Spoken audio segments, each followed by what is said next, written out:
여러분 안녕하십니까? KBC 8시 뉴스입니다.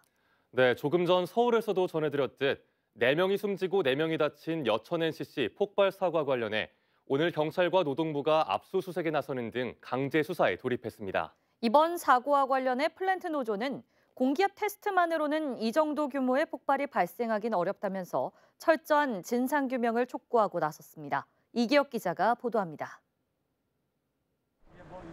경찰과 노동부가 여천 NCC 3공장과 협력업체 등 3곳에 대한 압수수색에 나섰습니다. 전남경찰청 전담수사팀은 열 교환기 교체와 안전 관련 서류 등을 확보하고 사고 경위와 과실 규명에 착수했습니다. 안전 관리나 그런 부분, 현장 감독 책임 이런 부분 위주로 보고 있습니다. 경찰과 국과수, 산업안전보건공단과 국립재난연구원 등은 오늘 폭발 현장에서 2차 현장 정밀 감식을 진행했습니다. 이에 대해 폭발 사고 희생자 가족과 노조는 사고 조사 과정에 노동자를 포함시켜야 한다고 주장했습니다. 현장 상황을 가장 잘 알고 있는 노동자들이 직접 조사에 참여해야 실질적인 대안을 마련할 수 있다고 보고요. 청소 후 재조립을 마친 열 교환기 내 압력을 높이는 테스트 과정에서 폭발이 일어난 원인을 밝히는 게 이번 수사의 핵심입니다.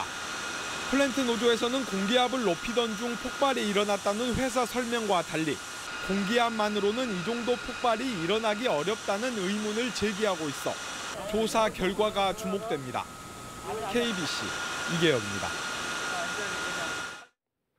광주 화정아이파크 붕괴 사고를 수사 중인 경찰이 업무상 과실치사상 혐의로 하청업체 관계자 3명을 추가 입건했습니다. 추가 입건된 관계자는 철큰 콘크리트 하청업체 대표와 직원 2명으로 하청업체 대표의 경우 이미 건설산업기본법 위반 혐의로 입건된 상태에서 혐의가 추가됐습니다. 지금까지 광주 붕괴 사고 관련 입건자는 현대산업개발 관계자 6명과 하청업체 관계자 4명, 감리 3명 등 모두 13명입니다. 이용섭 광주광역시장이 현대산업개발에 이번 주 안으로 유가족들과 보상 합의를 마칠 것을 촉구했습니다.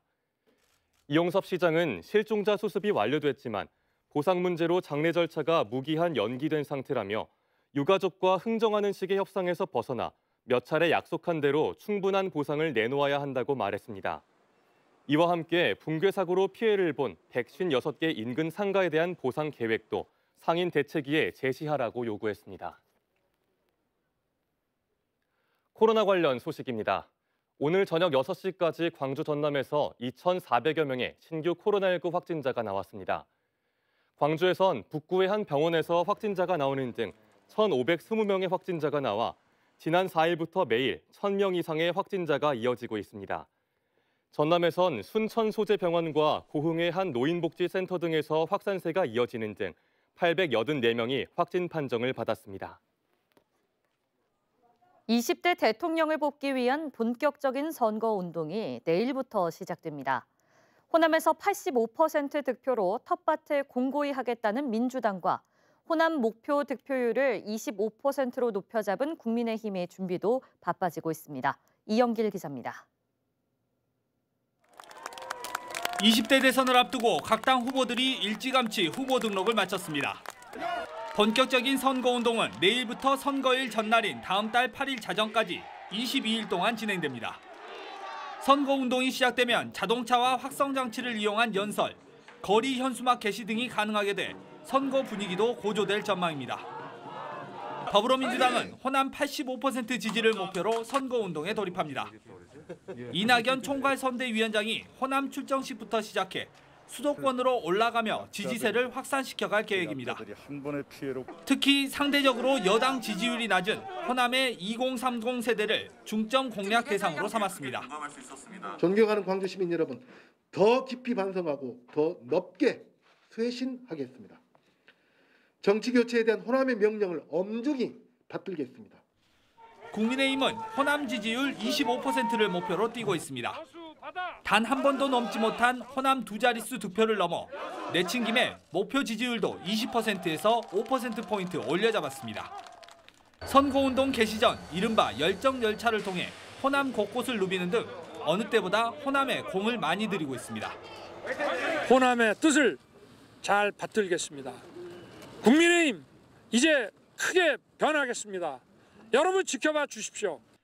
후보별 단일화의 1차 데드라인은 투표용지 인쇄일인 오는 28일 전, 2차 데드라인은 사전투표 시작일인 3월 4일 직전입니다. 각 당 후보들 간의 호남 공약이 큰 차이를 보이지 않는 상황에서 단일화와 후보 선호도가 앞으로 남은 선거 기간의 최대 변수가 될 전망입니다. KBC 이영길입니다. 심상정 정의당 대선 후보가 공식 선거운동이 시작되는 15일 첫 일정으로 호남을 찾습니다. 심상정 후보는 내일 호남서 첫 기차를 타고 전주에서 대선 출정식을 연 뒤 광주로 이동해 GGM 공장과 화정동 아파트 붕괴 사고 피해자 분향소, 여수 폭발 사고 대책위 등을 찾을 예정입니다. 심상정 후보는 비호감 진흙탕 대선을 호남의 진보 개혁 정신으로 바로잡고 녹색 복지 대통령 시대로의 대전환을 이끌겠다는 각오로 호남선 첫 새벽 기차를 탈 것이라고 밝혔습니다. 코로나19 확진자와 격리자도 대통령 선거 당일 저녁 6시부터 7시 반까지 투표를 할 수 있게 됐습니다. 국회는 오늘 본회의를 열고 대선이 열리는 오는 3월 9일부터 저녁 6시부터 7시 30분까지 코로나19 확진자와 격리자가 투표장에서 직접 투표를 할 수 있도록 하는 내용을 담은 공직선거법 개정안을 처리했습니다. 다만 농어촌 지역의 교통약자 격리자 등의 경우 관할 보건소 허가 여부에 따라 저녁 6시 이전에도 투표할 수 있도록 했습니다. 윤석열 국민의힘 대선 후보의 전 정권 적폐 수사 발언에 대한 지역의 반발 여론이 이어지고 있습니다. 광주광역시 범장애인단체 343곳은 민주당 광주광역시당에서 기자회견을 열고 대한민국 정치 보복 역사를 반복하려는 윤석열 후보를 규탄하고 이재명 후보를 지지한다고 밝혔습니다. 앞서 민주당 중앙당 실버위원회도 윤석열 정치 보복 발언에 대해 규탄한다는 내용의 기자회견을 같은 장소에서 열었습니다. 더불어민주당 서삼석 의원이 이준석 국민의힘 대표의 왜곡이 도를 넘었다며 강하게 비판했습니다. 서삼석 의원은 문재인 정부에서 무안공항의 서남권 중심공항 조성을 지원하고 있으며 지방공항 중 유일하게 KTX의 무안국제공항 연계까지 추진했다며 이준석 국민의힘 대표가 오직 네거티브만을 위한 알맹이 없는 정치적 언사를 계속하고 있다고 비판했습니다. 이준석 대표는 지난 13일 열정 열차를 타고 무안역에 하차해 무안공항이 개항한 이후 과연 활성화를 위해 지역 정치권에서 무엇을 했는지 물어봐야 할 때라고 지적했습니다. 전라남도 선거관리위원회가 지방선거와 관련해 낙선 목적으로 특정 입후보 예정자에 대한 허위 사실을 공표한 혐의로 선고금인 A씨를 검찰에 고발했습니다. 선관위에 따르면 A씨는 더불어민주당 전남도당 선출직 공직자 평가와 관련 허위 사실이 포함된 내용의 문자 메시지를 지인들에게 전송한 혐의를 받고 있습니다. 공직선거법에는 낙선 목적으로 허위의 사실을 공표할 경우 7년 이하의 징역이나 500만 원 이상 3천만 원 이하의 벌금에 처하도록 규정하고 있습니다. 신학기를 앞두고 전남 지역 각급 학교의 수질 검사가 이뤄집니다.